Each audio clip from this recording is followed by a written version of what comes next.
राजी हैं उसी में जिसमें तेरी रजा है। तो जब हम उस परमात्मा के मौज में रहने वाले हो जाते हैं, उसके अधीन हो जाते हैं, तो हमारे ऊपर कोई भी गम, कोई भी खुशी, कैसा भी पल आता है तो हमें ना अधिक गम होता है ना अधिक खुशी होती है, क्योंकि हम उसकी रजा में रहने वाले हो जाते हैं। हमें दुख कब होता है? जब हम उसकी रजा में रहने वाले नहीं होते, तब हमको दुख का आभास होता है। और जब हम उसकी रजा में रहने वाले हो जाते हैं, सब कुछ परमात्मा में छोड़ देते हैं, तो फिर हमारा कुछ भी बिगड़ता नहीं है। क्यों? क्योंकि हम उसको समर्पित हो जाते हैं, उसके अधीन हो जाते हैं। तो इसलिए प्रेमी सज्जनों, ये बड़ा सुंदर समय है। इस समय को हमें समझना पड़ेगा और जानना पड़ेगा कि वास्तव में ये मनुष्य का जन्म हमें क्यों प्राप्त हुआ। ये सिर्फ इसलिए प्राप्त हुआ कि हम उस प्रभु परमात्मा की भक्ति करके, उसकी राह पर चल करके, ये आत्मा जिस परमात्मा के अंश है उसमें समाहित हो जाए। क्योंकि हम शरीर नहीं हैं। हम जितने लोग यहाँ पर बैठे हैं, ये हम शरीर नहीं हैं। इस शरीर के अंदर एक पराशक्ति का प्रवेश है, तब ये शरीर चल फिरने लायक है। जैसे ये मकान हम नहीं हैं, इस मकान के अंदर हम लोग रह रहे हैं, तो ये मकान टिकाऊ बना पड़ा हुआ है। आपने देखा होगा जिस मकान के यहाँ जो मनुष्य नहीं रहते तो वो खंडर हो जाता ना, धीरे धीरे वो मकान जर्जर होके गिरने लगता है। तो ऐसे ही ये जो मकान मिला है, इसके अंदर भी कोई पुरुष है, इसके अंदर भी कोई पुरुष है। और जब तक उस पुरुष को हमने इस घर के मकान के अंदर रखा है, तब तक ये शरीर चल फिर रहा है। और जिस दिन इस मकान के अंदर से वो अक्षर पुरुष निकल जाएगा, वो पराशक्ति निकल जाएगी, तो ये मकान भी ढह जाएगा, जर्जर हो जाएगा, फिर इसकी कोई कीमत नहीं रहेगी। ऐसी होता है ना।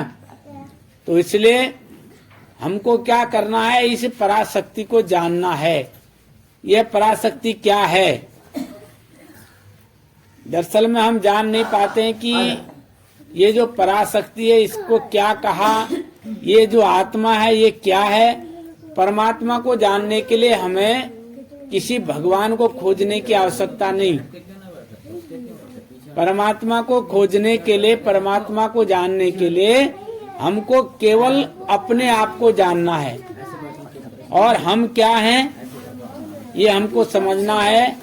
हम एक अविनाशी आत्मा हैं, अविनाशी तत्व हैं। क्या हैं हम? अविनाशी हैं। क्या हैं? अविनाशी, जिसका कभी नाश होने वाला नहीं है। नाश किसका होता है? नाश इस शरीर का होता है। और ये शरीर कितने तत्वों से बना है? 5 तत्वों से मिलकर के बना है। जैसे ये मकान कितने तत्वों से मिलकर बना है? पानी, मिट्टी, गारा, सीमेंट, सरिया, इन सबसे मिलके बनाना ये मकान।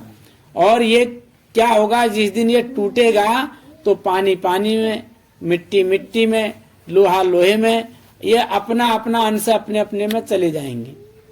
ऐसे ही ये शरीर का विनाश होता है।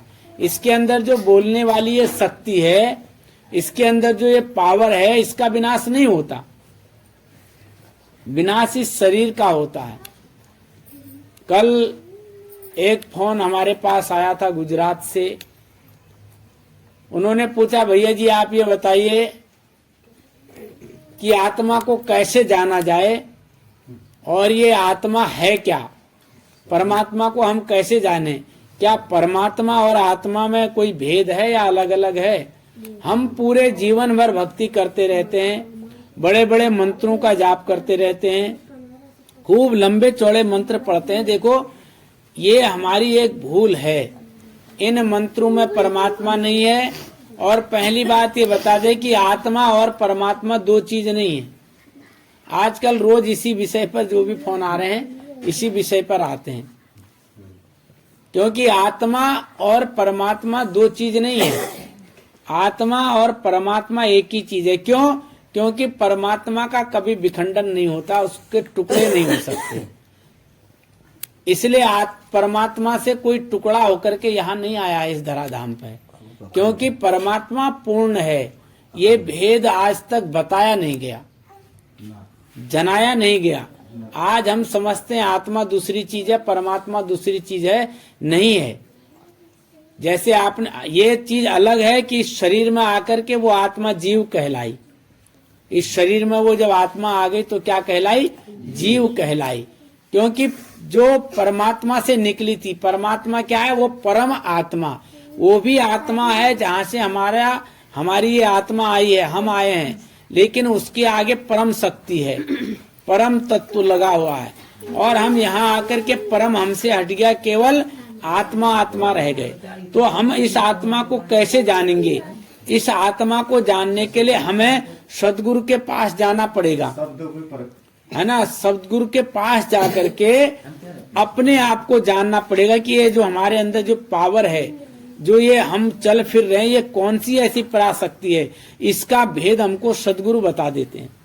जब वो बता देते हैं तो फिर हमें जानने में फिर कोई कठिनाई नहीं होती। लेकिन तब तक यह विषय अभेद का विषय बना रहता है, जब तक हमारे अंदर है हमें जताने वाला, हमें बताने वाला भेदी कोई सदगुरु नहीं मिलता। इसलिए हमको इस बात को समझना पड़ेगा। आज हम भक्ति तो कर रहे हैं, आज हम अपनी मनोकामना के लिए सब कुछ कर तो रहे हैं संसार में, लेकिन असल में हम भक्ति कर नहीं पा रहे हैं कि भक्ति क्या है, समझ ही नहीं पा रहे हैं।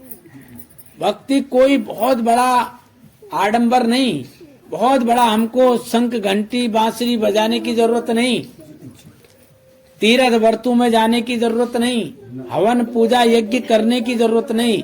क्यों? क्योंकि हवन पूजा यज्ञ तो वर्षों से होते आ रहे हैं और आज हवन यज्ञ पूजा घर घर में हो रही है, लेकिन फिर भी आदमी अशांत क्यों है? अगर हवन यज्ञ पूजा अगरबत्ती धूप बत्ती जलाने से शांति मिलती, आदमी के मन को संतोष होता, तो घर घर में अगरबत्ती दिया बाती हो रही है, सबके यहाँ संतोष होता। क्यों? क्योंकि हम जान नहीं पा रहे हैं कि असल में परमात्मा है क्या, वो परम आत्मा है क्या। इसलिए हम क्या कर रहे हैं, हमारी ये जो आत्मा है उस परमात्मा में मिलना तो चाहती है, लेकिन इस संसार में खोज रही है। सोचती है पीपल पूजने से मिल जाए, या नदी में नहाने से मिल जाए, या दिया जलाने से मिल जाए। नाना प्रकार की चीजें हम कर रहे हैं, लेकिन फिर भी हमको सुकून नहीं मिल रहा है। क्यों नहीं मिल रहा है? क्योंकि परम तत्व वो है ही नहीं। इस संसार में जितनी भी चीजें हम देख रहे हैं, इन आंखों से जितनी भी चीजें हम देख रहे हैं, ये सब नाशवान है। आज हम इतने बड़े मजबूत लोहे के पिलियर खड़ा करके मकान भी बना दें तो उसका भी समय निश्चित है, वो भी 2-4 साल में या 2-400 साल में खत्म हो जाएगा। क्यों? क्योंकि संसार की कोई भी चीज स्थिर नहीं है, कोई भी चीज अमर नहीं है। अमर क्या है? अमर तत्व वो है जो ये बोल रही है, जिसकी पावर से हम चल फिर रहे हैं, जिसकी शक्ति से हम देखने वाले हैं, जिसकी शक्ति से हम सुनने वाले हैं, जिसकी शक्ति से हम इस दुनिया के सारे काम कर रहे हैं। तो वो शक्ति क्या है? उस पराशक्ति को कोई जना दे, उसको जनाना ही परमात्मा को प्राप्त करना है। और वो क्या है? वो हमारी एक आत्मा है, आत्म तत्व है। उसका बोध करा दे कोई, वो आत्म तत्व ही है जिसके कारण हम संसार के जगत के सारे काम कर रहे हैं। जिस दिन ये आत्म तत्व इस शरीर रूपी मकान से निकल जाता है तो ये मकान जर्जर होकर के गिर जाता है। तो आज हमको समझना पड़ेगा, आज हमको जानना पड़ेगा कि वास्तव में सत्य क्या है। सत्य की खोज के लिए हम दौड़ रहे हैं, लेकिन सत्य को ही नहीं जान पा रहे हैं। सत्य हमारे ही पास है, केवल हमको शांत होकर के मनन करना पड़ेगा, सदगुरु के पास जाना पड़ेगा। वो ऐसी विधि बता देंगे, ऐसा ज्ञान करा देंगे जिससे हम आत्मा को जानने वाले हो जाएंगे। और जब तक कोई भेदी गुरु हमको नहीं मिलेगा तब तक हम इस संसार में घूमते रहेंगे, भ्रमते रहेंगे। लेकिन इसको जानने के लिए हमको पहले सरल होना पड़ेगा। क्या होना पड़ेगा? सरल होना पड़ेगा। सत्संग में तो हम आ रहे हैं, लेकिन सत्संग को लेने के लिए, ग्रहण करने के लिए हमको निर्मल होना पड़ेगा। जब तक हमारे आत्म तत्व में ये मैल समाप्त नहीं हो जाएगा तब तक हमको वो पराशक्ति मिलेगी नहीं, वो आत्म तत्व का ज्ञान होगा नहीं। इसके लिए हमको बड़ा शांत होना पड़ेगा, बड़ा निर्मल होना पड़ेगा, विकारों को हटाना पड़ेगा, तब जाकर के हम इस परम तत्व को पाने वाले बनेंगे। हम क्या करते हैं, हम ये समझते हैं कि नहीं हम सत्संग में चले गए, हमने गुरुजी से नाम ले लिया, अब हमको परमात्मा मिल जाएगा। भाई ये बड़ा समझने का विषय है, ये बड़ा जानने का विषय है, बड़ा गूढ़ रहस्य है इसमें। जब तक हम तन मन धन गुरु को समर्पण नहीं करेंगे, एकाग्र चित्त होकर के, एकाग्र मन होकर के गुरु की बताई हुई बातों को नहीं चलेंगे, उसके बताए हुए रास्तों पर नहीं चलेंगे, माफ करना हमको परमात्मा के नाम का पौ भी मालूम नहीं होगा।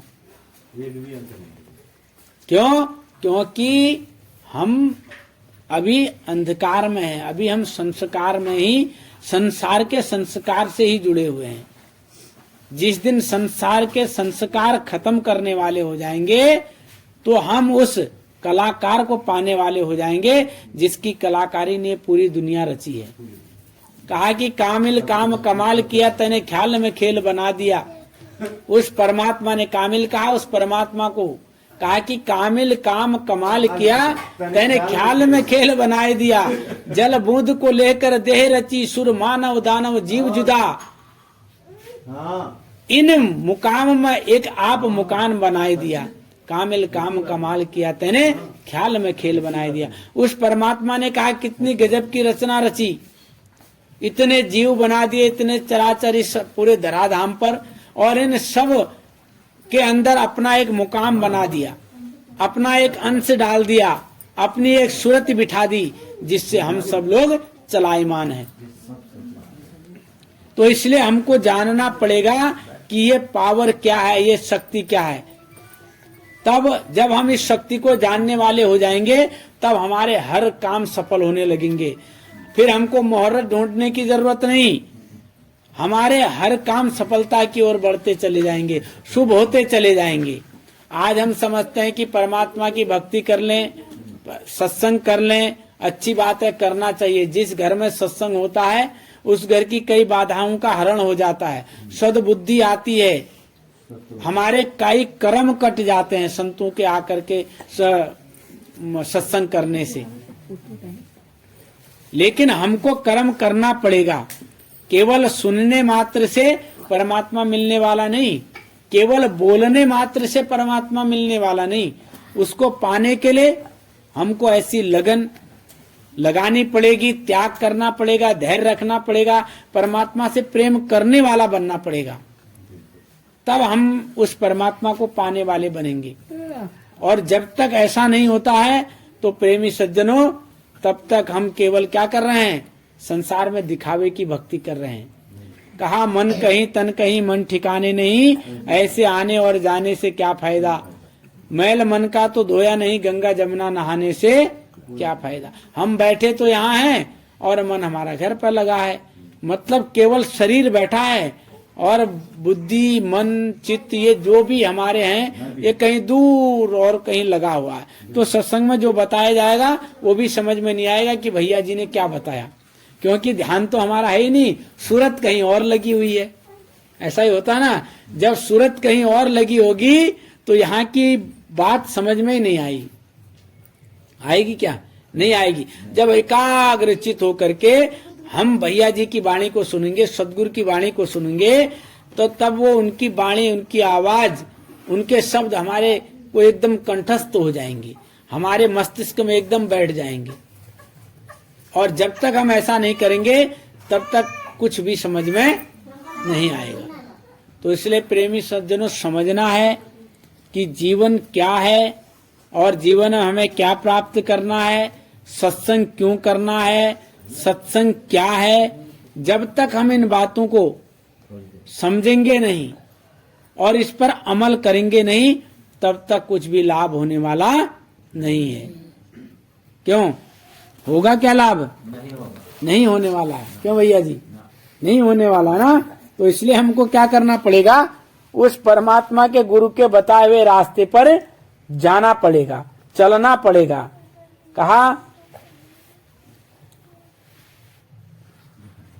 मैं तेरे घर की कहत कथा समझाई, मैं तेरे घर की कहत कथा समझाई, हद बेहद के पार उलट के आप गुरु हो जाई, हद बेहद के पार उलट के आप गुरु हो जाई, मैं तेरे घर की कहत कथा समझाई। नहीं ब्रह्मा की आदि नहीं विष्णु थे भाई, नहीं ब्रह्मा की आदि नहीं विष्णु थे भाई, शिव शक्ति का रंग रूप नहीं पता सुनाई, नहीं पता सुनाई, मैं तेरे घर की कहत कथा समझाई, मैं तेरे घर की कहत कथा सम। नहीं शाही नहीं कलम थे, नहीं कागज साज बनाए, नहीं शाही नहीं कलम थी, नहीं कागज साज बनाए, चार वेद की याद नहीं, नहीं कुरान पुराण बनाई, मैं तेरे घर की कहत कथा समझाई, मैं तेरे घर की कहत कथा सम। न था रचा आकाश नहीं पाताल बनाई, न था रचा आकाश नहीं पाताल बनाई, सारे सृष्टि की सार नहीं जबकि कथा सुनाई, जबकि कथा सुनाई, मैं तेरे घर की कहत कथा समझाई, चंद्र सूर्य तारा नहीं, नहीं दिना नहीं रात, चंद्र सूर्य तारा नहीं, नहीं दिना नहीं रात, इंद्र लोक बैकुंठ स्वर्ग नहीं, नहीं पिंड ब्रह्मांड रचाई, मैं तेरे घर की कहत कथा समझाई, मैं तेरे घर की कहत कथा।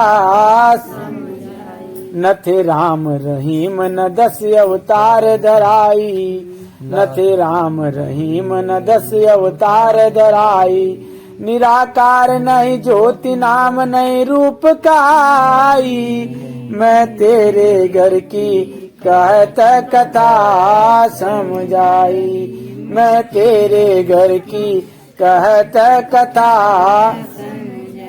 नहीं कर्म नहीं धर्म थे, नहीं करता की आदि, नहीं कर्म नहीं धर्म थे, नहीं करता की आदि, काल नहीं जाल बोल नहीं बानी, नहीं घर अदर बनाई, मैं तेरे घर की कहत कथा समझाई, मैं तेरे घर की कहत कथा। पार ब्रह्म नहीं अक्षर पद भाई, पार ब्रह्म नहीं अक्षर पद भाई, ओंकार का तेज नहीं सोहंक काई, मैं अंक काई, मैं तेरे घर की कहत कथा समझाई, चौथे घर की कहत कथा समझाई, चौथा पद सतलोक से अलग अगम से न्यार, चौथा पद सतलोक से अलग अगम से न्यार, ख्याल शरण का कहा नामी तिस घर जाए समाई, मैं तेरे घर की कहत कथा समझाई, मैं तेरे घर की कहते कथा समझाई। तो प्रेमी सज्जनों, कहा कि ये आत्मा जहां से आई है, ये कहां से आई है और कैसे उस परमात्मा समा जाएगी, वो कहां से आई है, इसका हमारे दादा गुरु परम संत ख्याली शरण जी महाराज जी ने अपने वाणी में कहा। उनने कहा कि मैं तेरे घर की कहत कथा समझाई।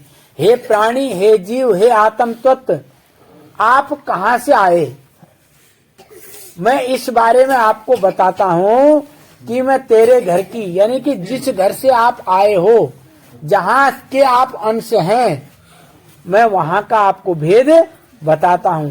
क्या कह रहे हैं कि ये आत्म तत्व, ये परमात्मा, जिसको आज हमने संसार में अनेकों नाम दे दिया, अनेकों नाम से आज हम पुकार रहे हैं, तो कह रहे हैं कि ये परमात्मा है क्या, ये आत्म तत्व है क्या।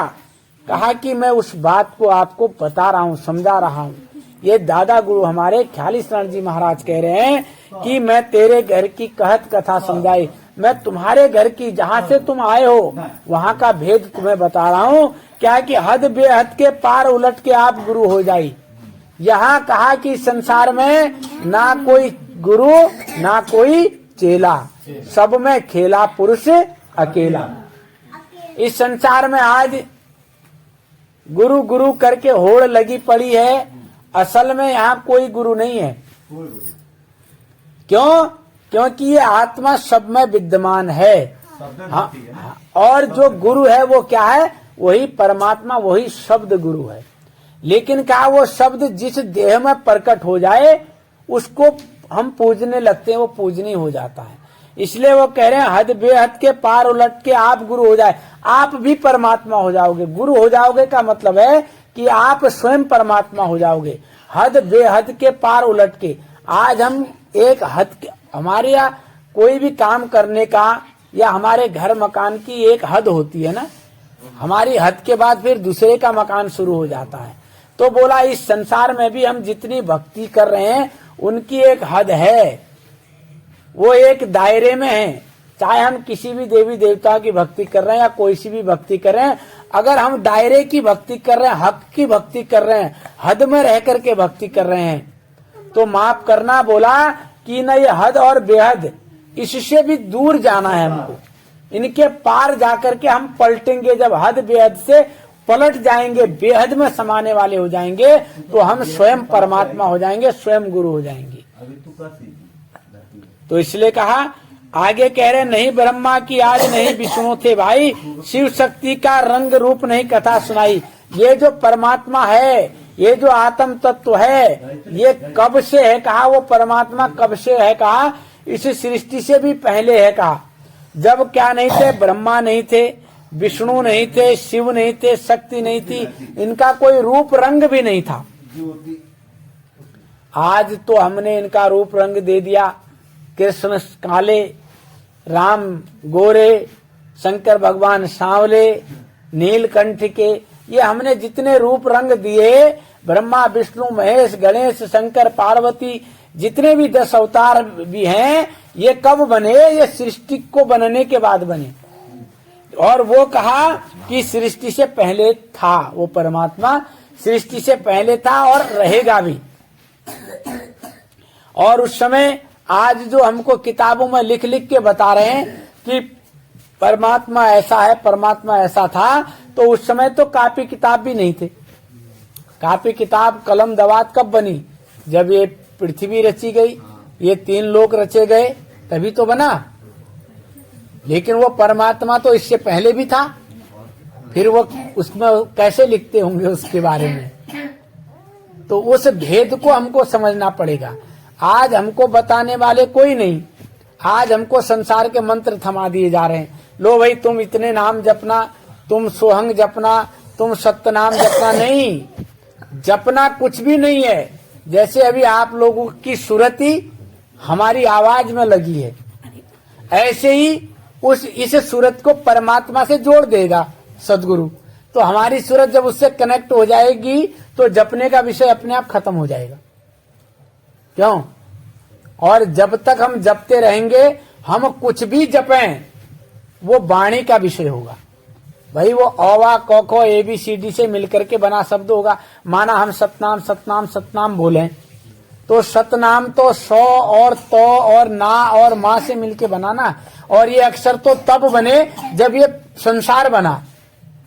फिर वो परमात्मा तो संसार से पहले था, वो कैसे जपा जाएगा? उसको अनुभव किया जाएगा, उसको अपने ध्यान में लाया जाएगा। हमारी ध्यान मतलब अपनी सूरत में उसको लगाना पड़ेगा, सूरत को उस जगह लगाना पड़ेगा, जपने का विषय नहीं, वो हमारे सूरत में समाहित हो जाएगा, शब्द में हमारी सूरत लग जाएगी। यही ज्ञान है और यही जनाने वाला गुरु चाहिए। और हम क्या कर रहे हैं? खूब लंबे चौड़े मंत्रों को जप रहे हैं रात दिन, और खूब कथा कहानी किस्सों को सत्संग में सुन रहे, घर आ जा रहे, बहुत बढ़िया सत्संग हुआ। नहीं, इन मंत्रों का तो जाप ही मत करो।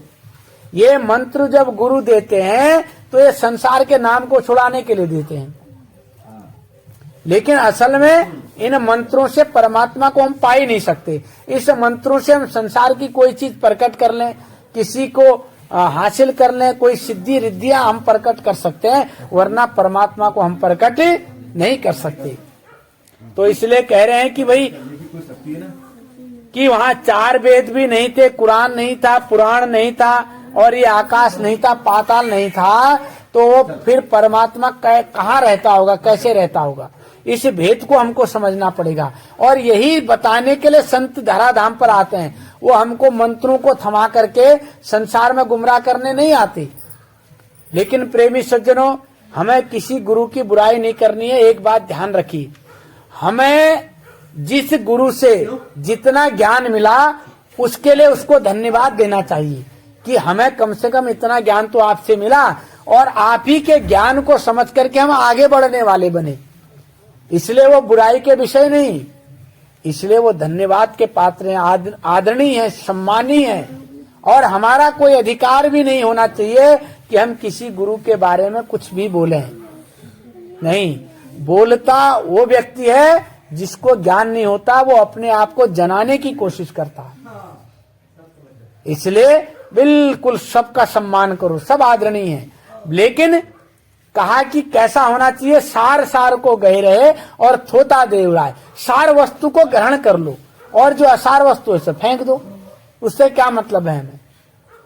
तो इसलिए उस परमात्मा को, परम तत्व को जानने वाले बने। और वो परम तत्व कौन जनाएगा? सतगुरु जनाएगा। और सतगुरु जब आएंगे तो मंत्रों में नहीं उलझाएंगे। वो मंत्रों में जितने भी हम लोग मंत्रों का जाप कर रहे हैं, जीवन हमारा ऐसे ही छूट जाएगा। इन मंत्रों को जपते जपते अंत समय जब आएगा तो इन मंत्रों को हम जप भी नहीं पाएंगे। भाई जब जी बैठ जाएगी, आंखों में बदली छा जाएगी, कान सुनेंगे नहीं, तो मंत्रों का जाप कर पाएंगे क्या? हम नहीं कर पाएंगे, है ना? तो इसलिए उस समय क्या काम आएगा? उस समय वही उस सूरत को अगर हमें लगाना आता हो परमात्मा में, तो अंत समय भी हम अपनी सूरत को, भले जी बैठ जाएगी कोई बात नहीं, लेकिन हम अपनी सूरत को परमात्मा से कनेक्ट कर सकते हैं। और जैसे प्राण छूटेंगे तो हम परमात्मा से कनेक्ट हैं, तो सूरत हमारी परमात्मा के साथ ही चली जाएगी। इसीलिए श्री कृष्ण भगवान अर्जुन को कहते हैं कि अर्जुन, जो अंत समय में मेरा सिमरण करता है वो मुझे प्राप्त होता है, और अंत समय में जो जिसका सिमरण करता है वो उसको प्राप्त होता है। क्यों? अब जीवन भर हम अपने बाल बच्चों में या किसी अन्य का हमने ध्यान किया, तो मरते समय भी तो वही ध्यान आएगा। हमारी सूरत भी तो जानवरों में लगे रहेगी, या किसी बच्चे में लगे रहेगी, या किसी गाय में लगे रहेगी, किसी भैंस में लगे रहेगी, तो वो गति क्या होगी हमारी? उसी घर में हम गाय बछड़े जानवर बन के पैदा हो जाएंगे, है ना? तो इसलिए सूरत को कहाँ कनेक्ट करना है? परमात्मा से कनेक्ट करके रखना है। और इस विधि को जब हम जान लेंगे तो अंत समय में भी हमारी भले जी बैठ जाएगी, हम मुंह से नाम नहीं लेंगे, नाड़ियां स्थिर हो जाएंगी, तब भी कोई फर्क नहीं, हम अपनी सूरत को कनेक्ट कर देंगे परमात्मा से। और प्राण भी परमात्मा के कनेक्ट होते होते छूट जाएंगे तो परमात्मा में ही समाहित हो जाएंगे।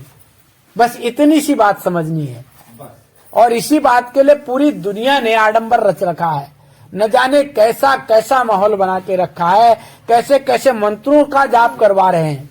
अरे भाई इतना ही जनाना है शिष्य को, इस आत्मा को परमात्मा से कनेक्ट करा दो, बाकी दुनिया भर का आडंबर क्यों करवा रहे हो।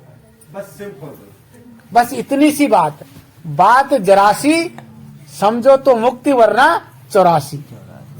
क्यों, बात जरा सी है तो जरा सी बात समझ लेनी है, बहुत ज्यादा बवंडर नहीं करना है। लेकिन आज हम बहुत ज्यादा बवंडर में फंस गए हैं।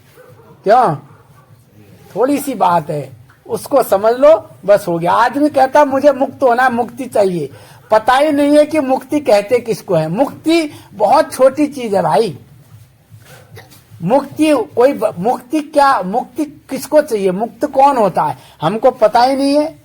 हम समझ रहे हैं आत्मा मुक्त हो गया है, भाई आत्मा मुक्ति नहीं है, आत्मा तो मुक्त है ही है। परमात्मा किसी के बंधन में है क्या, और मुक्त होता क्या, मोक्ष है क्या, हम समझ ही नहीं पा रहे हैं। हम समझ रहे हैं नहीं हम भगवान का भजन करेंगे तो हमको मुक्ति मिल जाएगी, और संत कहते हैं तो मुक्ति तो हमारे दरवाजे पर पानी भरती है ना। मुक्ति बहुत बड़ी चीज नहीं है। अरे भाई मुक्ति है क्या, मुक्त होना किसको कहा, आज तक हमको समझ में नहीं आया कि मुक्त होता क्या है। तो ये हमको समझना पड़ेगा। ये भेद कौन बताएगा, ये गुरु बताएंगे, सदगुरु बताएंगे, है ना। इसलिए कहा कि वो परमात्मा किसी बंधन में नहीं है, बंधन में हमने बांध दिया उसको जबरदस्ती, वही तो निर्बंध है परमात्मा।